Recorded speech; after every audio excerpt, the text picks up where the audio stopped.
Diffusion, the international science radio show. We have a bouncer on the doors of perception. The good, the bad, the ugly. It gets pretty exciting. The myths, the truths. Toxicology. Astroseismology. Magnetism. The dark side. Genetically engineered potatoes. Planetoid. Planetoid. I love that word. Hello and welcome to Diffusion. Sit back and relax while we collate weird and wonderful science from your brain. I'm Ian Woolf. On this edition, Tom Sulston from Digital Rights Watch talks about human rights issues and the 2021 Australian Census. But first up, here's news of COVID causing cognitive deficits.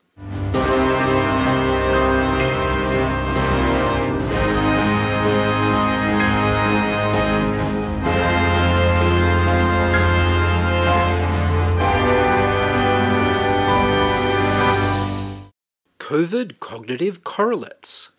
Researchers from Imperial College London administered an intelligence test to over 81,000 people and found that people who'd recovered from COVID-19 all suffered significant cognitive problems, even when they were over all their other symptoms. The researchers gave them tests of attention, working memory, problem solving, and emotional processing. The more severe their COVID infection, the more severe people's cognitive problems were. The team explained in their paper that the battery of tests should not be considered an IQ test in the classic sense, but instead is intended to differentiate aspects of cognitive ability on a finer grain. They controlled for socio-demographic, economic, vocational, and lifestyle variables by asking extra questions. The same team have previously partnered with the BBC for a show called The Great British Intelligence Test, which started in 2019. During May 2020, in response to the COVID-19 pandemic, the questionnaire was extended to include items about the direct and indirect impact of the virus, along with questions about pre-existing medical conditions and questions about depression, anxiety, insomnia, tiredness, and moods. People who'd indicated that they'd suffered from COVID-19 were presented further questions about whether or not they had breathing difficulties, what happened as a consequence of those breathing difficulties, and whether there'd been a positive confirmation of a COVID-19 infection through a biological test. The study carefully did not advertise that it had a COVID-19 related questionnaire to exclude people who were concerned that their illness had reduced their cognitive functions to avoid bias. Out of over 81,000 people, 12,500 people had suffered a COVID-19 infection. The biggest correlation in the survey came with suffering breathing problems and suffering cognitive issues, even controlling for pre-existing conditions. For those who'd been hospitalised with COVID-19 and recovered, the people who'd been treated with a ventilator suffered more cognitive issues than the people who hadn't needed ventilation. There were associations with deficits for reasoning, planning, selective attention, spatial planning, target detection, and problem solving, as opposed to more basic working memory functions. They also found people who'd recovered from COVID-19 had significant slowing of their responses, especially those who'd been treated with ventilation. In Britain, several ministers, including Prime Minister Boris Johnson, and in Australia, now Defence Minister Peter Dutton, were hospitalised with COVID-19 in 2020. The intellectual deficits aren't small. The score reduction for the people who'd been hospitalised with ventilator treatment was greater than the average 10-year decline in global intellectual performance between the ages of 20 to 70. It was larger than for people who'd suffered a stroke, and larger than for people who reported having learning disabilities. The team have established that infection with COVID-19 causes particular deficits with reasoning, planning and attention, compatible with those memory, concentration and language problems reported by people suffering from long COVID. The degree of cognitive loss correlated with how severe people's breathing problems were when they were sick. The next step is to find out the mechanism.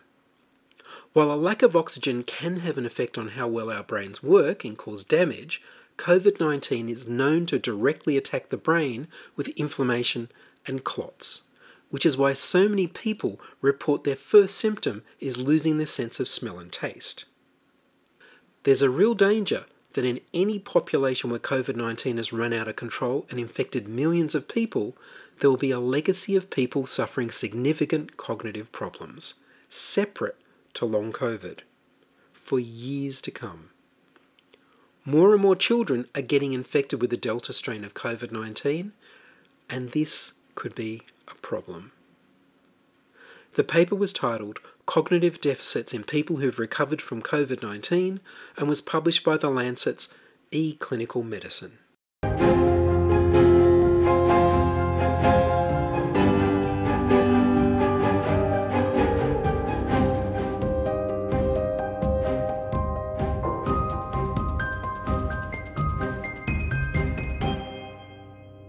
You're listening to Ian Woolf on Diffusion Science Radio.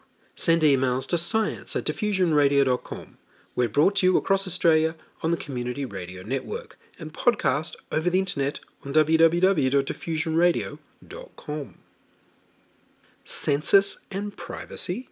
Here's Ms. Catherine Lane and Dr. Roger Clark from the Australian Privacy Foundation speaking at the Senate inquiry into the 2016 census. Before the 2016 census, the Australian public generally trusted the ABS. This is no longer true for many Australians. That trust was destroyed by the ABS when it changed the purpose of the census from aggregated statistical data to personal tracking. It still remains unclear what the ABS plans to do with the personal information it has collected. But it is not a small change to propose to keep identifiable personal information about everyone in Australia. Right? This is a change that happened for this census. And I'd add that many people, the community, didn't understand that change at all. Names are not statistical information and cannot be compulsorily collected. The ABS refuses to provide a copy of the legal advice obtained that they relied on to tell every person in Australia that they had to compulsorily provide their name. There is already extensive legal opinion contradicting that advice. We followed just a continuous array of threats against Australians for not complying absolutely with the census. Legislative change is required to ensure the objective of the census to use aggregated statistical data is what happens with the census and not tracking citizens. We want the government to acknowledge the serious and real risks of re-identification of unique identifier keys and legislate to ensure that personal information is destroyed and not used for this purpose. Something that appears to be overlooked and to have been overlooked by the ABS during this current phase, wasn't overlooked 15 and 20 years ago, is that the quality of the data that exists in surveys or arises from surveys is totally dependent on the public's trust in the organisation collecting the data. Once you have breaches, and it's 5 separate breaches of trust that the ABS perpetrated in this particular census, once you've got that and once the word gets around the community, it shows the lack of respect for privacy, it undermines that trust. So the quality of the data that you're going to get is extremely low. A second aspect of that is that the proposals from Dr. Kalish are that the census will be identified, each census's data will be linked to data arising from other censuses in respect of each individual in the country. And beyond that, data will be expropriated from government agencies and added into that collection, still identified to the individual. Now, that data arose in many cases because of mandatory powers of government agencies and on an understanding that that data was for particular purposes. So there's been a breach of that form of trust as well. So the quality of data and the quality of, or the preparedness of the public to provide data and to participate in this spirals downwards when that kind of breach of trust arises. Tom Sulston is the Deputy Chair of Digital Rights Watch, a charity that looks after Australian rights on the internet. There hasn't been much in the press this year about the Australian census coming up in August. In 2016, there were some changes made to the way the census was conducted in Australia. It was big news. People were concerned that their names and addresses would be kept, and everything was going to be linked up to all the other government databases. This led to a boycott by lots of people and afterwards a Senate inquiry. Yeah, the 2016 did have a lot of new things in it, new ways it's being run, a big push to move online that started in 2016.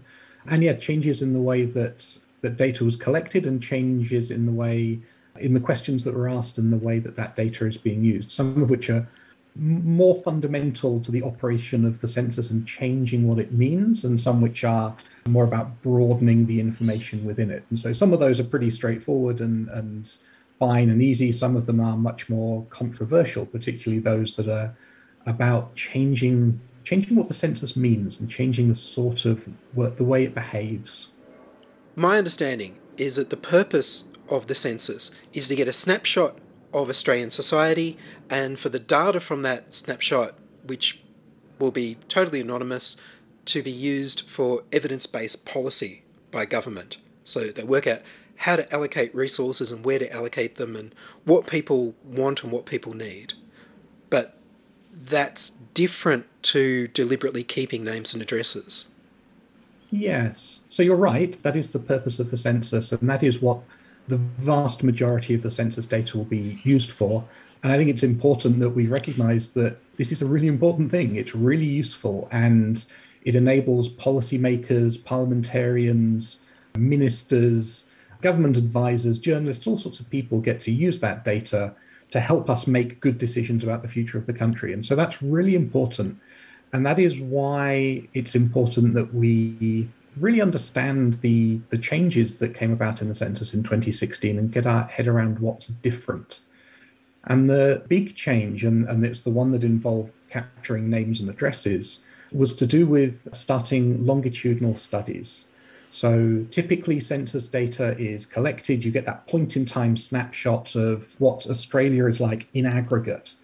And so each individual has a degree of anonymity because all of our data is mushed up together. But with longitudinal studies, where we've had our names and our addresses recorded and kept, the ABS is able to do some statistical analysis over an individual over a period of time. So they could, for example, say, well, your income was this much in the last census and it's now a bit bigger in this next census. And so we can draw some conclusions around that. But that involves a fundamental shift in that you as an individual are no longer, your data is no longer aggregated with everyone else. It's like you are an individual data point, and that data about you is being held and stored by itself rather than alongside everyone else's. So it moves the census from being that point in time measure towards being a longitudinal study of a whole lot of individuals. And while those reports may be useful, I think there are some real questions and issues that we need to talk out around what does that mean for us as individuals? How can we ensure that we have some privacy? How can we ensure that our data is being used correctly? And how can we have confidence that that is happening? And at the moment, there are several problems with the census that mean that some of those things are in doubt. So I guess the big question is, did they change anything after the Senate inquiry and the boycott and all the controversy last time? Is this the same rules as 2016, or the things that are a problem with privacy, or did they fix something or make it worse?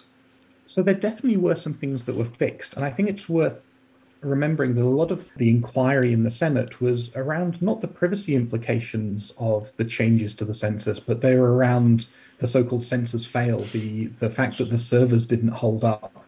And so people tried to do an online census submission and it just did not work for them. So those technical issues have been worked on over the intervening 5 years. The engineers at the ABS have done a lot of work making their server infrastructure a lot more robust and reliable. So that feels like that's all pretty sorted. It's also fairly uncontroversial, like you would expect an organization that serves up content on the internet and consumes things over the internet does work on engineering practices that makes that more reliable. So that's not terribly exciting. The bigger issues surrounding privacy and the social contract between Australians and our census, those have largely not been resolved. And so a lot of the issues from the 2016 census remain in the 2021 census. Right, I thought so, because it seemed to me that at the time that all the privacy concerns were raised. I mean, one of the major issues is that the privacy laws that we have in Australia and the privacy principles that talk about you having control over what happens to your data rather than just secrecy of data came out as a response of previous pushes by the Australian Bureau of Statistics to do exactly the same thing. And this time round, my understanding was that they weren't obeying the privacy principles because they weren't allowing people to have control of their data. Yeah, I think the census is a very special case because it is so large in that, it asks about the entire country. It is so important because it's used for steering the country. And so it is particularly important that it pays good heed to the privacy principles and it puts Australians in control of their data, and that we really understand how it is operating and that it is operating in an ethical way. So, one of the concerns in the 2016 census, which is still a concern, is that individuals' names and addresses would be held on file. I forget exactly what the expiry date, I think it might have been 5 years, but I'd have to check that. But there was a long expiry date. Sorry? They kept changing their mind. So I just went and reviewed it. So originally they said they were going to keep it forever. When people complained about that, they said, all right, 5 years then. And that was it. And then I believe after the Senate inquiry, they're now saying, 18 months maybe. But of course, they can change that at any point, which is what they've demonstrated. Yeah, exactly. And I think that is one of the reasons why we're right to have some concern, is because that data is valuable. There are risks to holding data. So could the ABS be broken into and have that data stolen? It is definitely possible. And so one of the principles that we adhere to in the technology industry is that you don't really want to hold data on individuals unless you have to, unless you've got a real need. And that's one of the privacy principles. You hold data that you have a need for. And so by creating this kind of giant honeypot of data, we are inviting that data to be lost, either through mistakes or through malice. It is something that I imagine a lot of hackers, domestic and foreign, would want to get their hands on. So that represents a risk. And so obviously by reducing the amount of time that data is held for, the risk window is reduced, but it's not eliminated. That risk is still there. And I think one thing that's notable about technology systems and computer systems is that it's very easy to make copies of data. All computer systems on the internet are data copying machines. That is the fundamental thing that computers do. And so deleting data is actually quite difficult to do. And so we need to make sure that deletion really is happening. And I think there are fair questions to be asked of the ABS about, well, who is auditing this? How can we be sure that after 18 months our names and addresses have been purged from the system and that they have not been retained either by accident or by a policy change or by malice? And I think it's reasonable for us to want to know how we can be sure that the census is being run in the way that we're told it is run. Wasn't one of the big issues was not only were they keeping the names and addresses, but then the way they were proposing to obscure your name and address so it was less of a danger was that they were converting it into a software linkage key, SLK, which was a really, really simple code based on your date of birth, your gender and your name, that was so easy to reverse engineer that there's free software online and websites where you put in the code from your census form and it'll tell you your private information. Absolutely. One of the things we have learned over the last few years is just how easy it is to re-identify previously de-identified data sets. So your name and date of birth is enough for you to be identified in Australia to a very high degree of accuracy. So, gender and address, not really that necessary. It can be very straightforward to re-identify people. And that poses a risk to them, especially if those de-identified data sets are being used for all sorts of purposes which are wider than the scope of the ABS, because the data sets are determined safer to be used elsewhere. So there definitely is a risk of our individual data being re-identified after a period of time fairly straightforwardly. They blatantly said that one of the reasons they wanted your name and address and their software linkage key was to link it up to all of the other government databases, from your tax files to your Centrelink files to your Medicare files. And it's something the government's been wanting to do since Bob Hawke tried to introduce the Australia card. And then again, John Howard tried to put in an ID card. Have they succeeded? So the short answer is not for this census. The use of other government data sets in the census is not where the department has wanted it to be. I remember talking in a consultation with some folks from the ABS, and they wanted to use power data from your home. So everyone's got a smart meter now, they know how much electricity is being consumed, and they wanted to use your electricity consumption to work out, if your answer was correct about how many people were in the house based on a guess, based on the amount of power you were using. So that's a pretty invasive data set, and also I think not a terribly accurate one, because some people use far more power than others. But there is still a desire within government to grease the wheels of civil service by joining up data sets broadly to make the business of running the country a bit easier. And the census data has not been exempt from that. That is still a data set that many people within the public service want to be using to join up other data sets for other purposes, such as health or taxation or whatever those might be. And that's a big change to the use of the census. That's to do with the efficient running of a civil service, not to do with point-in-time snapshots of the Australian public. And that is well out of step with international norms on running a census. You look at countries with better human rights protections than Australia has, and they tend to regard the census as it is a precious data set that is untouchable by anyone else other than the statisticians in their census department. There is definitely a desire within parts of the Australian government to whittle that away here and make that data, which is very valuable, more used across government. But that is not necessarily in the best interests of the Australian people as a whole or Australian people as individuals. It's an odd thing.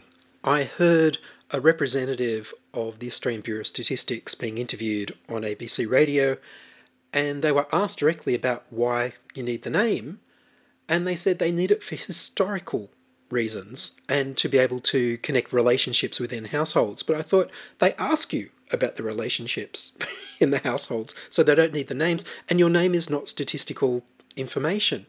And collecting history, the government's defunded the National Archives, so I would have thought they're not very interested in non-wartime history. Yes, I mean, I can't speak to that individual's opinion, but certainly collecting names, dates of birth and addresses lets you join up a history over time. So we can look back in 50 years' time and say, this individual had, this life trajectory, and they maybe moved house, they maybe had changes to their income or their marital status. And, we can draw some stories out of what happened to that individual, and then maybe we can aggregate those. So it's more about the history that we see in the future rather than the history we see from now. But the question that I feel is still unanswered here is, well, what if I or you or an individual does not really want to share that history? Like it's ours. It does not belong to the Australian Bureau of Statistics. It does not belong to the Australian government. Our histories belong to ourselves as individuals. And so I think it is fair for individuals to say, actually, I'm not comfortable sharing that. I'm not comfortable having, letting the government have this quite invasive view of me as an individual over the course of my life, because that is quite invasive in the way that, it feels much more comfortable to be part of a crowd, part of the big data set of that point in time snapshot. It's a very reasonable ask. And I think it's one that most Australians are very happy with. I think when you tell people, oh, the government will be monitoring you throughout the entire duration of your life and gathering statistics about just you, like just you personally, that feels a lot more creepy and a lot more worrying. And it's a lot more risky because that data can be used for, all sorts of nefarious purposes. And we are dependent on all of the people who have access to it now and in the future to treat that data with respect. And that's a big ask. That was the first part of my interview with Tom Sulston, Deputy Chair of Digital Rights Watch. Listen next week for part 2, where he gets into the digital safety of our private data collected by the census and why keeping your data identified is a problem. And that's all from us this week on Diffusion. Are you a scientist, artist, biohacker or maker who'd like to be interviewed about your work? Would your company like to sponsor Diffusion? Send your contributions, opinions, helpful suggestions and donations to science@diffusionradio.com. That's science@diffusionradio.com. Please like the Diffusion Radio page on Facebook and rate the show on iTunes. Tell your friends. Follow me on Twitter @Ian Woolf. The news music was Rhinos theme by Kevin MacLeod of Incompetech.com. I produce Diffusion, which is broadcast around Australia to 28 stations on the Community Radio Network, including Radio Blue Mountains 89.1 FM in New South Wales, 8CCC in Alice Springs and Tennant Creek, 2 NVR in Nambucca Valley, 3 MBR in the Mallee Border districts of Victoria and South Australia, City Park Radio 7 LTN in Launceston, Tasmania, and 2XXFM in Canberra.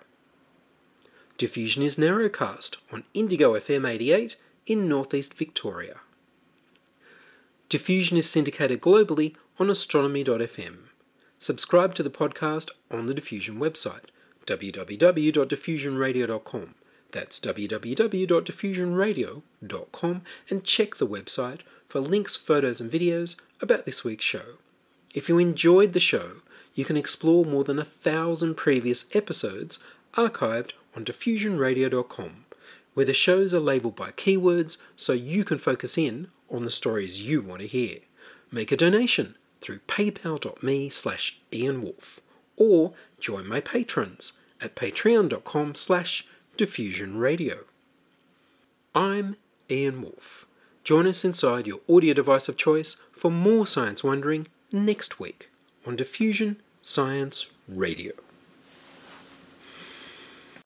Science is fun. It helps you to learn, to know, and to appreciate. When you study science, you may go on field trips. You discover the marvelous interrelationships between all living things.